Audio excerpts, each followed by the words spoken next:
Welcome back to clean news MP. चलिए देखते हैं मध्य प्रदेश की 25 फटाफट बड़ी खबरों को। इससे पहले आप न्यूज को कहां से देख रहे हैं हमें कमेंट में बताना बिल्कुल ना भूलें।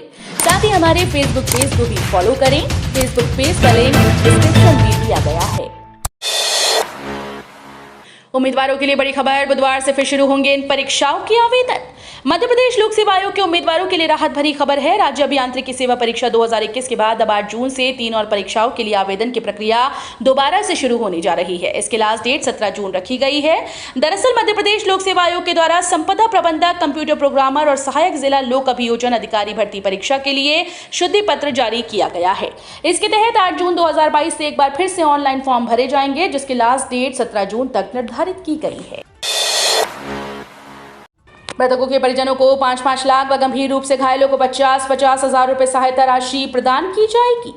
गृह मंत्री नरोत्तम मिश्रा ने कहा कि उत्तराखंड में पन्ना जिले के तीर्थयात्रियों की बस के दुर्घटनाग्रस्त होने का समाचार हृदय विदारक है। हादसे में पन्ना जिले के 25 लोगों की मृत्यु की सूचना से मन आहत है। मृतकों की पार्थिव देह कल देहरादून से एयरफोर्स के विमान से खजुराहो आई, जहां से उनके पैतृक गांव भेजा गया। मुख्यमंत्री शिवराज सिंह चौहान रात को ही उत्तराखंड पहुंच गए हैं। उन्होंने दुर्घटना में घायल हुए लोगों से मुलाकात कर समुचित इलाज के लिए निर्देश दिए। MBBS-AC की प्रारंभिक परीक्षा 19 जून को आयोजित होगी। मध्य प्रदेश लोक सेवा आयोग की राज्य सेवा एवं वन सेवा प्रारंभिक परीक्षा 2021 19 जून को आयोजित की जाएगी। इसके लिए 10 जून को एडमिट कार्ड MPPSC की वेबसाइट पर जारी किए जाएंगे। ये परीक्षा 2 पाली में आयोजित होगी। इसको लेकर आयोग ने नई सूचना जारी कर दी है। आयोग द्वारा जारी शुद्धि पत्र के अनुसार प्रदेश के सभी जिला और संभागीय मुख्यालयों में आयोजित इस परीक्षा की पहली पाली में सुबह 10 बजे से सामान्य अध्ययन का पेपर होगा। वहीं दूसरी पाली में दोपहर 2:15 बजे से सामान्य अभिरुचि परीक्षा का पेपर होगा। आंगनबाड़ी पर बजेगी घंटी, लगेंगे 6 पीरियड। स्कूल के तर्ज पर अब आंगनबाड़ी केंद्र संचालित होंगे। हर केंद्र पर रोजाना सुबह घंटी बजेगी और 6 सत्र में अलग अलग गतिविधियों के साथ बच्चों को बुनियादी शिक्षा का पाठ पढ़ाया जाएगा। आंगनबाड़ी चलो अभियान की शुरुआत हो गई है। इसमें सभी CDPO, सेक्टर सुपरवाइजर व आंगनबाड़ी कार्यकर्ताओं को स्कूल की तरह सुबह निर्धारित समय पर घंटी बजाकर समय सारणी के अनुसार केंद्र संचालित करने के निर्देश दिए गए हैं। उत्तराखंड हादसे के बाद मुख्यमंत्री शिवराज सिंह चौहान ने खुद संभाला राहत और बचाव का मोर्चा। उत्तराखंड के उत्तरकाशी में तीर्थयात्रियों से भरी बस खाई में गिरने की घटना को गंभीरता से लेते हुए मुख्यमंत्री शिवराज सिंह चौहान ने राहत और बचाव की कमान खुद संभाली। शिवराज सिंह घटना के तत्काल बाद रविवार रात ही देहरादून पहुंच गए और वहां कंट्रोल रूम में जाकर आपदा प्रबंधन से जुड़े अधिकारियों के साथ बैठक की। सुबह वे उत्तराखंड के CM पुष्कर सिंह धामी के साथ हेलीकॉप्टर से उत्तरकाशी पहुंचे। मुख्यमंत्री के आग्रह पर रक्षा मंत्री राजनाथ सिंह ने वायुसेना का विमान उपलब्ध करवाया। मूंग ने बढ़ाई मध्य प्रदेश सरकार की चिंता, केंद्र ने 2.25 लाख टन ही खरीदने की दी अनुमति। मध्य प्रदेश में तीसरी फसल के रूप में ग्रीष्मकालीन मूंग का क्षेत्र लगातार बढ़ता जा रहा है। इस वर्ष 9.25 लाख हेक्टेयर में किसानों ने मूंग की फसल ली। समर्थन मूल्य पर इसका उपार्जन होना है। केंद्र सरकार ने प्राइस सपोर्ट स्कीम में 2,25,000 टन मूंग खरीदने का लक्ष्य मध्य प्रदेश के लिए निर्धारित किया, जबकि उत्पादन का अनुमान 11 लाख टन से अधिक है। इस हिसाब से जो लक्ष्य मिला है वो बेहद कम है। इसने सरकार को चिंता में डाल दिया। इसलिए मुख्यमंत्री शिवराज सिंह चौहान ने केंद्रीय कृषि मंत्री नरेंद्र सिंह तोमर को पत्र लिखकर लक्ष्य बढ़ाने का अनुरोध किया है। जनसमर्थ पोर्टल से मिलेगा आसानी से लोन। आवेदन के लिए इन चीजों की जरूरत होगी। कल यानी 6 जून 2022 को प्रधानमंत्री नरेंद्र मोदी ने जनसमर्थ पोर्टल लॉन्च कर दिया है। इस पोर्टल का लाभ आम जनता को मिलेगा। ये एक डिजिटल प्लेटफॉर्म है जहां 13 क्रेडिट से जुड़ी योजनाओं की जानकारी एक साथ मौजूद है। इस पोर्टल के जरिए आप लोन के लिए योग्य हैं या नहीं ये जान सकते हैं। पात्रता होने पर यूजर ऑनलाइन यहां दिए गए लोन के लिए अप्लाई कर सकते हैं। पूरी प्रक्रिया की जानकारी आपको आपके फोन में मिल जाएगी। यदि आप शिकायत करते हैं तो सिर्फ 3 दिनों के अंदर आपकी समस्या का समाधान किया जाएगा। 10वीं 12वीं की सप्लीमेंट्री परीक्षा पर बड़ी अपडेट, नया टाइम टेबल जारी। माध्यमिक शिक्षा मंडल से संबद्ध विद्यालयों की कक्षा 10वीं और 12वीं की पूरक परीक्षा 2022 की समय सारणी में आंशिक संशोधन किया गया। MP बोर्ड द्वारा दी गई जानकारी के अनुसार कक्षा 12वीं के सभी विषयों की पूरक परीक्षाएं सोमवार 20 जून और 10वीं की मंगलवार 21 जून से शुरू होकर 1 जुलाई तक चलेगी। साथ ही हायर सेकेंडरी व्यावसायिक पूरक परीक्षा मंगलवार 21 जून से 30 जून तक होगी। यात्रीगण कृपया ध्यान दें, IRCTC ने बदला टिकट बुकिंग नियम। आईआरसीटीसी से टिकट बुक कर ट्रेन में यात्रा करने वाले यात्रियों के लिए अच्छी खबर है। आईआरसीटीसी ने अब बदलाव करते हुए टिकट बुकिंग की लिमिट बढ़ा दी। रेलवे ने टिकट बुकिंग की लिमिट बढ़ाकर 24 कर दी। बस इसके लिए आपको रेलवे द्वारा बनाए गए कुछ नियमों को मानना होगा। जानकारी के अनुसार अभी तक एयर यूजर्स जो आईआरसीटीसी से ट्रेन की टिकट बुक करते हैं और जिनके अकाउंट आधार से लिंक नहीं, ऐसे यात्रियों के लिए एक महीने में 6 टिकट बुक करने की लिमिट थी, जिसे बढ़ाकर आईआरसीटीसी ने अब 12 कर दिया है। आईईएजी की सलाह, 3 इंजेक्टेबल डोज से पूरी तरह समाप्त करें पोलियो का खतरा। पोलियो जैसी बीमारी का खतरा हमेशा के लिए खत्म करने के लिए सरकार दवा और टीकाकरण की नई गाइडलाइन ला सकती है। इंडियन एक्सपर्ट एडवाइजरी ग्रुप ने सरकार को सलाह दी कि 3 इंजेक्टेबल डोज दिए जाएं, जो बच्चों में पोलियो की आशंका हमेशा के लिए खत्म की जा सकती है। मई के आखिरी सप्ताह में दिल्ली में पोलियो नीति निर्धारण को लेकर आयोजित बैठक में सदस्य दल ने इस आशय की सलाह दी। रक्षा मंत्रालय ने 76,000 करोड़ के सैन्य उपकरणों की खरीद को दी मंजूरी। मेक इन इंडिया को मिलेगा बढ़ावा। रक्षा मंत्री राजनाथ सिंह की अध्यक्षता में सोमवार को रक्षा अधिग्रहण परिषद की बैठक हुई। डीएसी द्वारा buy Indian and buy and make Indian श्रेणी के तहत 76,390 करोड़ रुपए के सशस्त्र बलों की पूंजी अधिग्रहण प्रस्तावों को स्वीकृति प्रदान की गई। रक्षा अधिकारियों ने ये जानकारी दी। वहीं रक्षा मंत्री ने भी ट्वीट कर बताया कि रक्षा अधिकारियों के अनुसार इंडियन आर्मी के डीएएसी ने rough terrain fork lift truck, bridge बिछाने वाले व्हील टैंक, टैंक रोधी निर्देशित मिसाइल्स और हथियार का पता लगाने वाले रडार के साथ बख्तरबंद लड़ाकू वाहन की खरीद की जरूरत के लिए स्वीकृति दी है। आज मंगलवार से एक सप्ताह बंद रहेगा महू मंडलेश्वर राजमार्ग। मालवा निमाल की सीमा पर स्थित राज्य संरक्षित स्मारक जाम गेट के जीर्णोद्धार के चलते महू मंडलेश्वर राजमार्ग आज मंगलवार से एक सप्ताह तक बंद रहेगा। जीर्णोद्धार का कार्य उप संचालक पुरातत्व अभिलेखागार व संग्रहालय इंदौर द्वारा किया जाएगा। मंडलेश्वर नायब तहसीलदार कैलाश डामोर ने बताया कि उप संचालक पुरातत्व अभिलेखागार व संग्रहालय इंदौर के आग्रह पर मंडलेश्वर एसडीएम दिव्या पटेल ने महू मंडलेश्वर राजमार्ग को 13 जून तक बंद किए जाने के लिए आदेशित किया है। जिला पंचायत की 20 सीटों पर 163 दावेदार। जनपद सरपंच और पंच के लिए अब तक 2135 नामांकन। पंचायत चुनाव की सरगर्मी बढ़ती जा रही है। सोमवार को जिला पंचायत जनपद सदस्यों के अलावा सरपंच और पंच पद के लिए नामांकन जमा करने की अंतिम तारीख है। अब तक जमा हुए नामांकन में जनपद सदस्य और ग्राम पंचायतों के पंचों के पदों पर घमासान नाम मात्र का दिख रहा है। दूसरी ओर जिला पंचायत सदस्य और सरपंच सीट पर दावेदारों की संख्या अच्छी खासी दिख रही है। नामांकन जमा करने वालों की भारी भीड़ रहेगी और किस सीट पर कितने दावेदार चुनावी रण में हैं। मध्य प्रदेश में क्रोधित हैं सूर्य देवता। एक तरफ मानसून का इंतजार कर रहे लोग एक दिन बड़ी मुश्किल से गुजार रहे हैं और उधर बढ़ी हुई गर्मी उनका ये काम और भी कठिन बना रही है। सोमवार को राजधानी का तापमान 43.1 डिग्री सेल्सियस रहा, जो रविवार की तुलना में 7 डिग्री सेल्सियस से कम था। इंदौर का तापमान रविवार की तुलना में 3 डिग्री सेंटीग्रेड घटकर 40.7 डिग्री सेंटीग्रेड हो गया। ग्वालियर का तापमान 44.9 रहा, जो रविवार की तुलना में 0.5 डिग्री सेंटीग्रेड से कम था।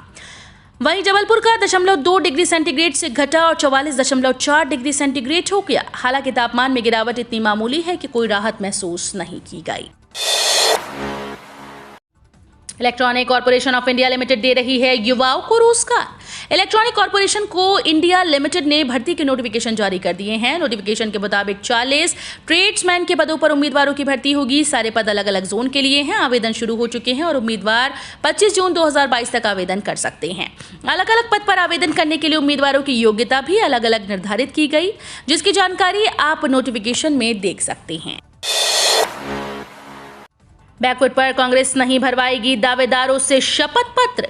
नगरीय निकाय चुनाव में कांग्रेस को भीतरघात का डर सता रहा है। भोपाल में पिछले दिनों पार्षद पद के दावेदारों की एक बैठक में यह शपथ पत्र भरवाया गया कि टिकट किसी को भी मिले उसका विरोध नहीं करेंगे, पार्टी नहीं छोड़ेंगे और पूरी ताकत से प्रत्याशी का सहयोग करेंगे, निर्दलीय चुनाव नहीं लड़ेंगे। इसे भाजपा ने मुद्दा बनाते हुए कांग्रेस पर कार्यकर्ताओं पर भरोसा न होने और उनका अपमान करने का आरोप लगाया। इससे बैकफुट पर आई कांग्रेस ने अब साफ कर दिया है कि राज्य स्तर से शपथ भराने जैसा कोई निर्णय नहीं हुआ। वियतनामी नौसेना को 12 हाई स्पीड बोट सौंपेंगे राजनाथ सिंह। रक्षा मंत्रालय ने रक्षा मंत्री राजनाथ सिंह की 3 दिवसीय आधिकारिक यात्रा की घोषणा करते हुए बताया कि वो वियतनाम के नेशनल डिफेंस मिनिस्टर जनरल फान वैन गियांग के निमंत्रण पर दक्षिण पूर्व एशियाई देश जा रहे हैं। इस दौरान दोनों देश के रक्षा मंत्री द्विपक्षीय वार्ता में हिस्सा लेंगे और रक्षा सहयोग की समीक्षा करने के साथ साथ रक्षा संबंधों को अधिक मजबूत करने के लिए नई संभावनाओं की तलाश करेंगे। रक्षा मंत्रालय के मुताबिक दोनों देशों के रक्षा मंत्री साझा हितों के क्षेत्रीय और वैश्विक मुद्दों पर भी विचार विमर्श करेंगे। कर्मचारियों के लिए अच्छी खबर, सैलरी से अलग मिलेंगे 10,000 से 30,000 तक रुपए। केंद्रीय कर्मचारियों के लिए अच्छी खबर है। अगर आप सैलरी, प्रमोशन और महंगाई भत्ते के अलावा अलग से राशि चाहते हैं तो कुछ शर्तें पूरी करके इसका लाभ उठा सकते हैं। दरअसल केंद्र सरकार ऊंची डिग्री हासिल करने कर्मचारियों को प्रोत्साहन राशि देती है। पहले 10,000 रुपए दिए जाते थे, लेकिन अब केंद्र ने इसे दुगना और कर दिया है, जिसके तहत पीएचडी जैसी ऊंची डिग्री पाने वाले कर्मचारियों को 30,000 रुपए तक प्रोत्साहन राशि अब दी जाएगी। एसबीआई ने किया अपने ग्राहकों को अलर्ट, बैंक का मैसेज फ्रॉड है या सच? स्टेट बैंक ऑफ इंडिया समय समय पर अपने ग्राहकों को अलर्ट करता रहता है। अक्सर आपके फोन में बैंक के कई मैसेज आते हैं जिन्हें पहचानना मुश्किल हो जाता है। एसबीआई के नाम पर कई लोग ठगी करते हैं, तो आपका भी एसबीआई में अकाउंट है, ये खबर आपके काम की है। बीते दिन एसबीआई ने ग्राहकों को अलर्ट किया कि फ्रॉड मैसेज से जुड़ी जानकारी शेयर की है। इन दिनों कई फ्रॉड चल रहे हैं। अलग अलग तरीकों से अब तक कई लोगों को चूना लग चुका है। अक्सर आपके मोबाइल फोन में बैंक की तरफ से मैसेज आते हैं। आप एसबीआई द्वारा बताए गए तरीके से फ्रॉड वाले मैसेज का पता लगा सकते हैं। किसानों के लिए बड़ी खबर, अब जुलाई तक उठा सकेंगे ये लाभ, घर बैठे भी निकाल सकेंगे पैसा। पीएम किसान सम्मान निधि योजना की किसानों के लिए काम की खबर है। केंद्र सरकार ने ई-केवाईसी की तारीख को बढ़ा दिया। अब किसान 31 जुलाई तक ई-केवाईसी करवा सकते हैं। पहले ये तारीख 31 मई थी। किसान आधिकारिक पोर्टल पर जाकर ताज़ा स्टेटस चेक कर सकते हैं। पंजीकृत किसानों के लिए ई-केवाईसी अनिवार्य है। इसके लिए ओटीपी प्रमाणीकरण के माध्यम से बायोमेट्रिक प्रमाणीकरण के लिए निकटतम सीएससी केंद्रों से संपर्क करें। प्रदेश में 40 पॉजिटिव मिले, इंदौर में सबसे ज्यादा 12 मरीज।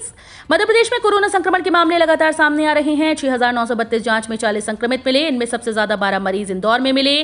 प्रदेश के अलग अलग अस्पताल में 15 मरीज भर्ती हैं। इनमें से 2 मरीज ऑक्सीजन सपोर्ट पर हैं। अब तक प्रदेश में 10,42,819 मरीज संक्रमित हो चुके हैं। इनमें से 10,31,829 ठीक हो चुके हैं। कोरोना के कारण अब तक 10,737 की जान जा चुकी है। 35 मरीज ठीक हुए हैं। रेपो और रिवर्स रेपो रेट पर हो सकता है अहम फैसला। पिछले महीने भी बढ़ाई थी रेपो रेट। रिजर्व बैंक की मौद्रिक नीति समिति बैठक कल यानी 6 जून से शुरू हुई। ऐसा माना जा रहा है कि रिजर्व बैंक इस बैठक में भी रेपो रेट को 0.40% तक बढ़ाने का निर्णय ले सकता है। हर 2 महीने में होने वाली इस 3 दिन की बैठक की अगुवाई गवर्नर शक्तिकांत दास करेंगे। बैठक 8 जून को खत्म हो जाएगी।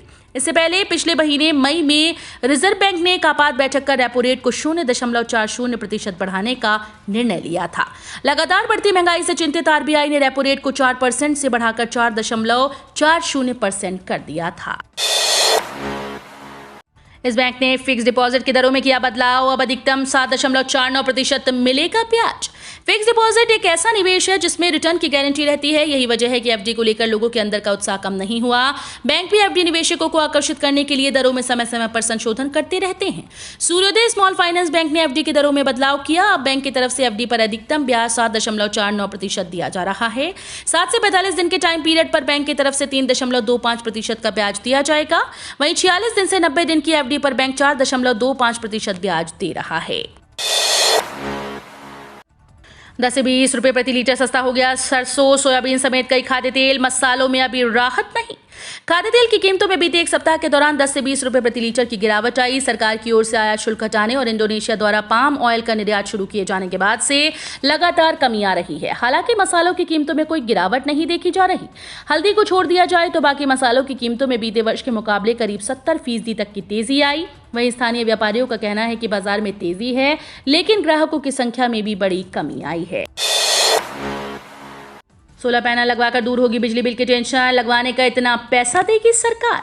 ज्यादा बिजली का बिल हमारा बजट बिगाड़ने में एक अहम भूमिका निभाता है, लेकिन अगर आप भी बिजली के बिल से परेशान हैं तो सोलर पैनल इसे कम करने का सबसे कारगर उपाय साबित हो सकता है। साथ ही सोलर पैनल लगवाने के लिए आपको सरकार की तरफ से आर्थिक सहायता का लाभ भी मिलेगा। सरकार इन दिनों देश में सौर और हरित ऊर्जा को बढ़ावा देने के मिशन पर तेजी से काम कर रही है।